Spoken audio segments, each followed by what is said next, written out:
자, 여러분, 누군가 여러분을 소도 아니고 암소라고 부른다면 기분이 어떨까요? 완전 최악이겠죠?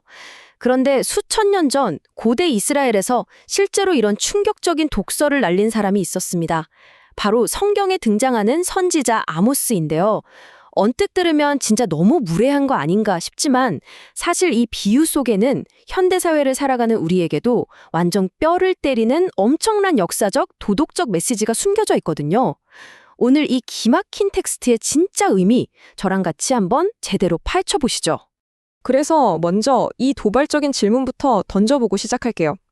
당대 최고의 권력을 누리던 북이스라엘 상류층 럭셔리 귀족 여인들에게 선지자 아모스는 대체 왜 하필 암소라는 거친 표현을 썼을까요?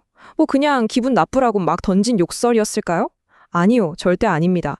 이 겉보기엔 진짜 헉소리 나는 호칭 속에는 당시 사회의 끔찍한 현실 그리고 하나님의 깊은 탄식이 아주 정교하게 담겨 있거든요. 자, 그럼 본격적으로 내용 속으로 뛰어들어 보겠습니다. 오늘 살펴볼 순서인데요. 첫째, 바산의 암소, 그 역사적 배경부터 보고요. 둘째, 탐욕스러운 자들의 죄악. 셋째, 피할 수 없는 아수르의 심판. 그리고 마지막 넷째로 청교도적 관점에서 얻는 교훈까지. 이 배경부터 끔찍한 형벌, 그리고 현대적 적용까지 논리적으로 쭉 한번 따라가 보겠습니다. 네, 첫 번째 섹션, 바산의 암소, 역사적 배경입니다. 도대체 이 기묘하고 거친 비유가 어디서부터 튀어나온 건지 그 공간적 배경부터 머릿속에 싹 그려놓고 시작할게요. 자, 그럼 이 바산이라는 동네가 대체 어떤 곳이냐? 지도를 보면 갈릴리 바다 동북 쪽에 있는 고원지대거든요. 쉽게 말해서 고대 이스라엘 가축들을 위한 초호화 5성급 럭셔리 리조트였다고 생각하시면 딱 맞습니다. 땅은 말도 안 되게 기름졌고 목초지는 끝도 없이 푸르렀어요.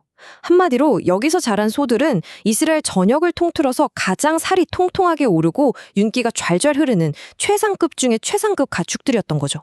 바로 여기서 아모스의 기가 막힌 팩트 폭력이 들어갑니다. 아모스는 이 바산의 살찐 암소들이라는 이미지를 딱 가져와서 당시 사마리아의 최고 상류층 귀족 부인들에게 그대로 갖다 붙였습니다. 하나님의 넘치는 은혜로 진짜 누구보다 떵떵거리며 풍요롭게 살면서도 그걸 이웃이랑 나누기는커녕 오직 자기 배만 불리고 자기 식욕 채우는 데만 눈이 멀어 있던 그 여인들, 그 모습을 최고급 목초지에서 생각 없이 살만 찌우는 암소에 딱 빗대어 꼬집은 겁니다. 완전 찰떡 같은 비유죠. 근데 여기서 잠깐 단순히 돈 많고 맛있는 거 많이 먹었다고 이렇게까지 화를 냈을까요? 아니겠죠. 자, 두 번째 섹션. 탐욕스러운 자들의 죄악입니다. 이제 지리적인 배경은 넘어가고 그녀들이 진짜 무슨 짓을 저질렀는지 도덕적인 기소장을 한번 펼쳐보겠습니다. 지금 이 슬라이드에서 우리가 진짜 주목해야 할 건요, 아모스가 지적한 이 범죄의 구체성입니다. 이들의 죄는 크게 세 가지로 요약되는데요. 첫째, 자기들 그 호화로운 라이프 스타일을 유지하려고 힘없고 가난한 사람들의 피눈물을 말 그대로 쥐어짰습니다. 둘째, 채워도 끝이 없는 맹렬한 이기심과 탐욕을 보였고요. 그리고 셋째, 영적으로 완전히 마비된 눈먼 상태였다는 겁니다. 이걸 가장 적나라하게 보여주는 아주 충격적인 대사가 하나 있습니다. 아모스 4장 1절에 딱 기록되어 있는데요. 가져다가 우리로 마시게 하라. 와, 진짜 뻔뻔하죠? 그녀들은 맨날 사치와 향락에 푹 빠져서 남편들한테 계속해서 더 많은 돈, 더 많은 술을 가져오라고 달달 볶았습니다. 아내들의 이 끝없는 탐욕이 남편들의 등을 떠밀어서 밖에서 더 악랄하게 억압하고 부정부패를 저지르게 만드는 그 잔혹한 악순환의 엔진 역할을 해버린 거예요.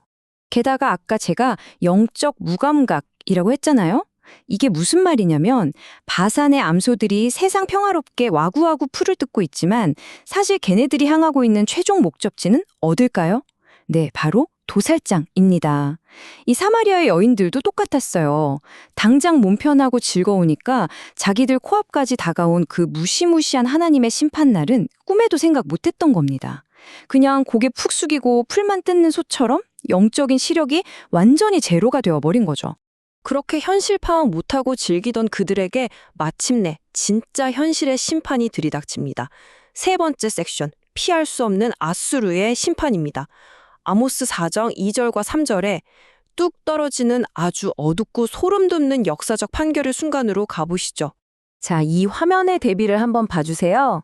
왼쪽을 보면 끝내주는 궁궐에 넘쳐나는 술, 부족함 없는 안락함. 이게 그들이 뒹굴던 푸른 목초지였습니다. 그런데 오른쪽을 보세요. 선지자가 예언한 그들의 미래는 그야말로 처참합니다.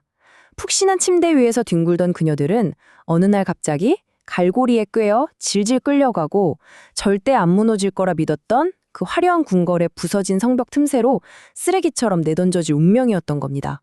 여기서 진짜 무서운 포인트가 뭔지 아세요? 이 갈고리라는 단어예요. 이거 그냥 겁주려고 쓴 문학적인 비유가 아니었습니다. 아수르 제국이 포로들을 끌고 갈 때 실제로 쓰던 엄청나게 잔혹한 역사적 팩트였어요.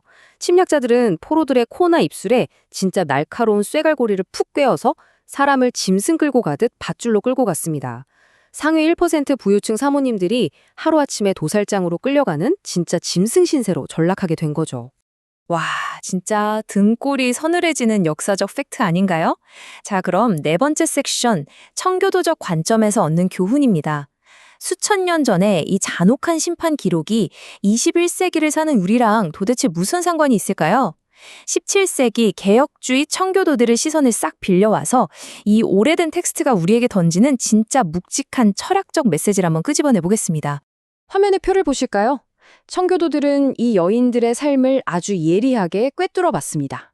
이 귀족들요, 나름 성소에 가서 제사도 지내고 11조도 꼬박꼬박 바쳤어요. 근데 문 밖을 나서면 약자들을 벌레 보듯 짓밟았죠. 청교도들은 이걸 역겨움 종교적 형식주의라고 강하게 비판했습니다. 그들이 말하는 참된 경건은 그런 게 아니거든요.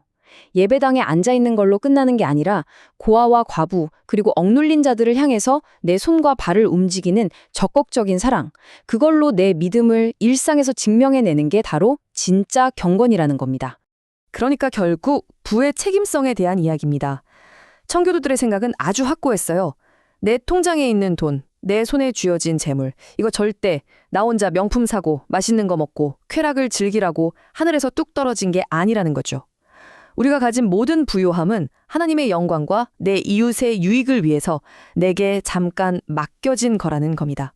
그러니까 나 혼자 배부르고 등 따신 건 축복이 아니라 오히려 무서운 직무유기일 수 있다는 뜻입니다. 그래서 우리가 절대 잊지 말아야 할 가장 중요한 핵심이 바로 이겁니다. 코람 데오, 라틴어인데 하나님 앞에서라는 뜻이죠. 여러분, 이 세상이 주는 안락함이나 재물, 그거 절대 영원하지 않잖아요. 바산의 푸른 목초지엔 언젠가 반드시 겨울이 옵니다. 우리는 언제나 우리 앞에 그 피할 수 없는 정의의 심판대가 딱 버티고 서 있다는 걸 뼈저리게 인식하고 하루하루 영적으로 바짝 깨어 있어야 합니다. 자, 이제 오늘 살펴본 이 살벌한 아모스서의 비유를 한 줄로 요약해 보겠습니다. 결국 바산의 암소라는 이 충격적인 표현은 하나님이 넘치게 부어주신 그 귀한 은혜를 나 하나 잘 먹고 잘 살겠다는 이기적이고 추악한 탐욕으로 싹 다 변질시켜버린 사람들을 향한 하나님의 아주 정당하고도 불같은 분노를 상징합니다. 내가 받은 축복이 누군가를 찌르는 날카로운 무기가 되어버릴 때 그 사회는 결국 무너질 수밖에 없는 거죠. 그렇다면 우리는 당장 내일부터 어떻게 살아야 할까요? 딱 3가지만 기억합시다. 첫째, 자족하세요. 남의 눈물 쏙 빼먹으면서 내 배만 불리려는 그 지독한 탐심, 이제 쓰레기통에 버려야 합니다. 둘째, 영적으로 예민해지세요. 내 삶이 편안하고 통장 잔고가 넉넉할 때일수록 오히려 영적인 눈은 더 번쩍 뜨고 있어야 해요. 셋째, 책임감을 가지세요. 내 손에 쥐어진 건 내 소유가 아니라 잠시 빌린 거다. 나는 관리자일 뿐이다. 이 생각으로 충실한 청지기답게 살아가는 겁니다. 자, 이제 마무리할 시간인데요. 여러분의 머릿속을 맴돌 아주 묵직한 질문 하나를 던지면서 끝내려고 합니다. 끝없는 소비와 럭셔리가 미덕이 되어버린 이 물질 만능주의 시대에 혹시 우리도 남의 고통은 싹 다 무시한 채 나만의 그 화려한 바산에 갇혀서 곧 도살장이 닥칠 줄도 모르고 그저 침 흘리며 풀만 뜯어먹고 있지는 않나요? 내가 가진 것들, 그리고 그것에 따르는 책임의 무게를 한 번쯤 깊이 생각해 보셨으면 좋겠습니다. 오늘 준비한 해설은 여기까지입니다. 끝까지 함께 집중해 주신 여러분 정말 감사합니다.